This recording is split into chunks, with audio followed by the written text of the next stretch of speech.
Welcome back to breaking hour. CPIM വിട്ട മംഗലപുരം മുൻ area secretary മധു മുല്ലശ്ശേരിയും മകൻ മിഥുനും ബിജെപിയിൽ.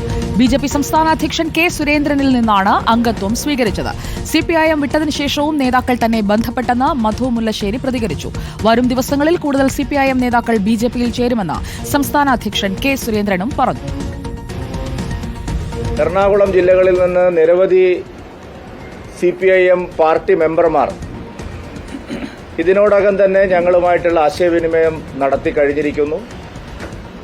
വരും ദിവസങ്ങളിൽ ലോക്കൽ കമ്മിറ്റിയും ഏരിയ കമ്മിറ്റി അടക്കം പ്രമുഖമായിട്ടുള്ള ചുമതലകൾ വഹിച്ചിരുന്ന പല ആളുകളും കമ്മ്യൂണിസ്റ്റ് ബന്ധം ഉപേക്ഷിച്ച് ദേശീയ പ്രസ്ഥാനങ്ങളുമായിട്ട് സഹകരിക്കാൻ തീരുമാനിച്ച് വരും ദിവസങ്ങളിൽ അവർ മുന്നോട്ട് വരുന്നതായിരിക്കും.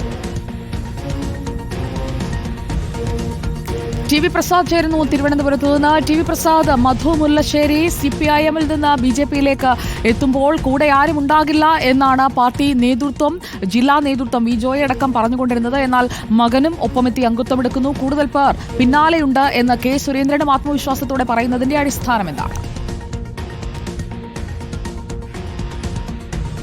സുജയ, ഇന്നിപ്പോൾ മധു മുല്ലശ്ശേരിയും മകനും മറ്റൊരാളുമാണ് ഇന്നിപ്പോൾ അംഗത്വം എടുത്തതെങ്കിൽ വരുന്ന ദിവസങ്ങളിൽ അവിടെ പൊതുസമ്മേളനം സംഘടിപ്പിച്ച് കൂടുതൽ കാര്യം പറയാനുണ്ട് എന്നാണ് മധു മുല്ലശ്ശേരി പറഞ്ഞത്. ആ പൊതുസമ്മേളനത്തിൽ കൂടുതൽ ആളുകൾ സിപിഎം പ്രവർത്തകരായ കൂടുതൽ ആളുകൾ ബിജെപിയുടെ ഭാഗമാകും എന്ന അവകാശവാദമാണ് മധു മുല്ലശ്ശേരി നേരത്തെ ഉന്നയിക്കുകയും ചെയ്തത്.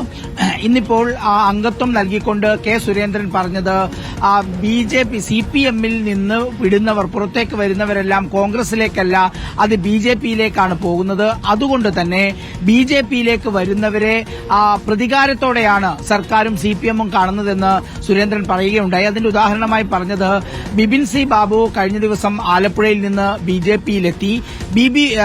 ബിപിനെതിരെ 2 വർഷം മുമ്പുള്ള കേസാണ് പൊടിതട്ടിയെടുത്തത്. അത് ഗാർഹിക പീഡന കേസുമായി ബന്ധപ്പെട്ടാണ്. ഗാർഹിക പീഡന കേസിൽ നടപടി തുടങ്ങിയാൽ സംസ്ഥാനത്തെ ആദ്യത്തെ 2 മന്ത്രിമാരാണ് അകത്തു പോകേണ്ടത്. പക്ഷേ ആ മന്ത്രിമാരുടെ പേര് പിന്നീട് ചോദിച്ചപ്പോൾ അതെല്ലാവർക്കും അറിയുന്നതാണ് എന്ന് പറഞ്ഞ് അതിൽ നിന്ന് ഒഴിവാവുകയാണ് സുരേന്ദ്രൻ ചെയ്തത്. പക്ഷേ സുരേന്ദ്രൻ ആത്മവിശ്വാസം പ്രകടിപ്പിക്കുകയാണ് കൂടുതൽ നേതാക്കൾ ബിജെപിയിലേക്ക് വരുമെന്ന്. നേരത്തെ പറഞ്ഞതുപോലെ ഈ മധു മുല്ലശ്ശേരി പ്രധാനമായും പറഞ്ഞത് മംഗലപുരം ഏരിയയിലെ സഹകരണ മേഖലയിലെ ചില കാര്യങ്ങൾ തനിക്ക് വെളിപ്പെടുത്താനുണ്ട്. ഒപ്പം സിപിഐഎം ജില്ലാ സെക്രട്ടറി ജോയിയുടെ സമ്പത്തുമായി ബന്ധപ്പെട്ട ചില കാര്യങ്ങളും വെളിപ്പെടുത്താനുണ്ട്. അത് വരാനിരിക്കുന്ന പൊതുസമ്മേളനത്തിൽ ഉണ്ടാകും എന്നാണ് പറയുന്നത്. എന്തായാലും മംഗലപുരത്തെ വർഷങ്ങളോളം സിപിഎമ്മിനെ നയിച്ച പ്രാദേശിക നേതാവ് തീർച്ചയായും പുറത്തു പോകുന്നതോടുകൂടിയും സിപിഎമ്മിന് തലവേദനയായി മാറും എന്ന കാര്യം ഉറപ്പാണ്. ഒരുപാട് കാര്യങ്ങൾ ഇനിയിപ്പോൾ പുറത്തേക്ക് വരാനുണ്ടാകും എന്ന കാര്യം ഉറപ്പായി കഴിഞ്ഞു. സുജയ. ഓക്കെ, ടി വി പ്രസാദാണ് വിവരങ്ങളുമായി നമുക്കൊപ്പം ചേർന്നത്.